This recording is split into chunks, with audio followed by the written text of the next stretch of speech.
అంబేద్కర్ కోనసీమ జిల్లాలో భారీ వర్షాలు కొనసాగుతున్నాయి. భారీ వర్షాలతో నీట మునిగిన వరి నాట్లు, ఉద్యాన పంటలను కాపాడుకునేందుకు రైతులకు అవసరమైన సలహాలు, సూచనలు ఇవ్వాలని కొత్తపేట ఎమ్మెల్యే బండారు సత్యనారాయణ వ్యవసాయ శాఖ అధికారులను ఆదేశించారు.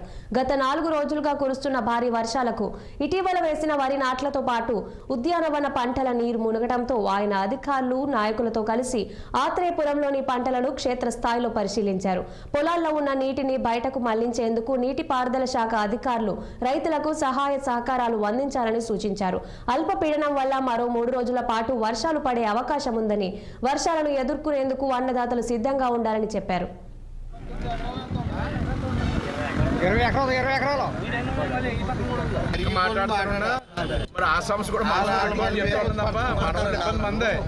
మేము మార్కింగ్ ఇచ్చేసాం సార్, మా వాళ్ళు మార్కింగ్